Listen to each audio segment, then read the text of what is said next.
കേരള രാഷ്ട്രീയത്തെ പിടിച്ചുലച്ച തലശ്ശേരി മുഹമ്മദ് ഫസൽ വധക്കേസിൽ വീണ്ടുമൊരു ഞെട്ടിക്കുന്ന വഴിത്തിരിവ്.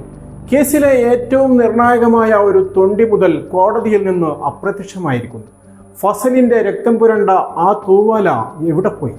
കോടതിയിൽ ഹാജരാക്കിയ കവറിന് പുറത്ത് എഴുതി വെച്ചിരിക്കുന്നത് കേട്ടാൽ നിങ്ങൾ ഞെട്ടും. എലി കരണ്ട് നശിപ്പിച്ചത്. എന്താണ് ഈ തൂവാലയുടെ രഹസ്യം? ആരാണ് ഇതിന് പിന്നിൽ?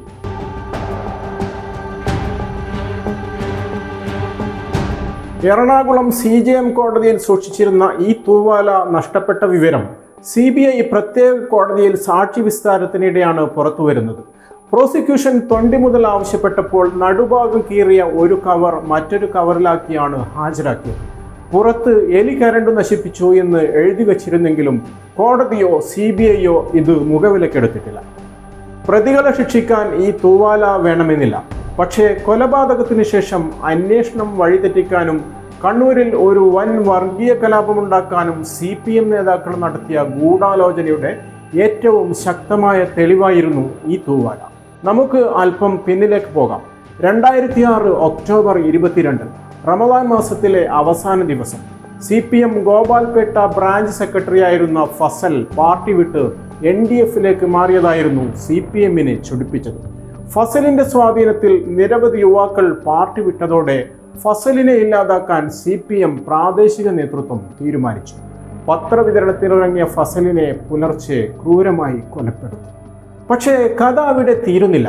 അക്കാലത്ത് പ്രദേശത്ത് RSSും NDFും തമ്മിൽ നിലനിന്നിരുന്ന ചെറിയ തർക്കങ്ങൾ മുതലെടുക്കാൻ CPM നേതാക്കളായ കാരായി രാജനും കാരായി ചന്ദ്രശേഖരനും ഒരു തിരക്കഥ തയ്യാറാക്കി. കൊടിസുനി അടക്കമുള്ള ക്രിമിനലുകളെ ഉപയോഗിച്ചായിരുന്നു കൊലപാതകം. ഫസൽ കൊല്ലപ്പെട്ട ഉടൻ തന്നെ അന്വേഷണം CPMലേക്ക് വരാതിരിക്കാൻ RSSുകാർ താമസിക്കുന്ന മേഖലയാണ് കൊലപാതകത്തിനായി തിരഞ്ഞെടുത്തത്. കൊലയ്ക്ക് ശേഷം ഫസലിന്റെ രക്തത്തിൽ മുക്കിയ ഒരു തൂവാല ധർമ്മടം മോസ്കോ നഗറിലെ RSS കാര്യവാഹക് അശോകന്റെ ബന്ധുവീട്ടിന് സമീപം പ്രതികൾ കൊണ്ടിട്ടു. മുൻപ് CPM പ്രവർത്തകനായിരുന്ന അശോകൻ RSSലേക്ക് മാറിയതിലുള്ള പ്രതികാരം തീർക്കുകകൂടിയായിരുന്നു ലക്ഷ്യം. ഫസലിന്റെ മൃതദേഹം തലശ്ശേരി ആശുപത്രിയിൽ എത്തിച്ചപ്പോൾ തന്നെ ഇതിനു പിന്നിൽ RSSും യുവമോർച്ചയുമാണെന്ന് കാരായി രാജൻ മാധ്യമങ്ങൾക്ക് മുന്നിൽ വിളിച്ചു പറഞ്ഞു. NDF നേതാക്കൾക്ക് RSSുകാരുടെ പട്ടിക വരെ പാർട്ടി കൈമാറി. ലക്ഷ്യം ഒന്നു മാത്രം: തലശ്ശേരിയിൽ ഒരു വലിയ വർഗീയ കലാപം ഉണ്ടാക്കുക. തുടക്കത്തിൽ ലോക്കൽ പോലീസാണ് കേസ് അന്വേഷിച്ചത്. എന്നാൽ അന്വേഷണം CPM നേതൃത്വത്തിലേക്ക് നീളുമെന്നായപ്പോൾ അന്നത്തെ ആഭ്യന്തരമന്ത്രി കോടിയേരി ബാലകൃഷ്ണൻ ഇടപെട്ട് കേസന്വേഷണം അവസാനിപ്പിക്കാൻ ആവശ്യപ്പെട്ടതായി കേസ് ആദ്യം അന്വേഷിച്ച DYSP K രാധാകൃഷ്ണൻ പിന്നീട് വെളിപ്പെടുത്തിയിട്ടുണ്ട്.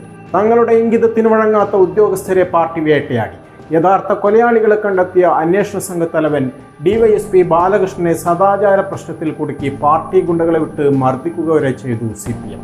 ഫസലിനെ കുറിച്ച് വിവരങ്ങൾ അറിയാമായിരുന്ന സലീം അടക്കമുള്ള 3 CPM പ്രവർത്തകർ പിന്നീട് ദുരൂഹ സാഹചര്യത്തിൽ കൊല്ലപ്പെടുകയും ചെയ്തു. ഒടുവിൽ പോലീസിൽ വിശ്വാസമില്ലാതെ ഫസലിന്റെ ഭാര്യ മറിയു ഹൈക്കോടതിയെ സമീപിച്ചതിനെ തുടർന്നാണ് കേസ് CBIക്ക് വിടുന്നത്. ലക്ഷങ്ങൾ മുടക്കി സംസ്ഥാന സർക്കാർ ഇതിനെതിരെ ഡിവിഷൻ ബെഞ്ചിനെ സമീപിച്ചെങ്കിലും പരാജയപ്പെട്ടു. CBI അന്വേഷണത്തിലാണ് കാരായി രാജനും ചന്ദ്രശേഖരനും അടക്കം 8 CPMുകാർ പ്രതിപ്പട്ടികയിൽ വരുന്നത്. ആ പ്രതികളെ രക്ഷിക്കാനും കേസ് അട്ടിമറിക്കാനും പിന്നീട് വ്യാജ വീഡിയോകൾ വരെ പുറത്തുവിട്ടു. ഇപ്പോൾ ഇതാ ഗൂഢാലോചനയുടെ പ്രധാന തെളിവായ തൂവാല തന്നെ കോടതിയിൽ നിന്ന് അപ്രത്യക്ഷമായിരിക്കുന്നു. എലി കരണ്ടതാണോ അതോ രാഷ്ട്രീയ എലികൾ വിഴുങ്ങിയതാണോ ഈ തെളിവ്?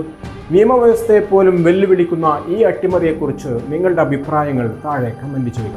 കൂടുതൽ വാർത്തകൾക്കും രാഷ്ട്രീയ വിശകലനങ്ങൾക്കുമായി ഈ ചാനൽ ഇപ്പോൾ തന്നെ സബ്സ്ക്രൈബ് ചെയ്യുക. നന്ദി.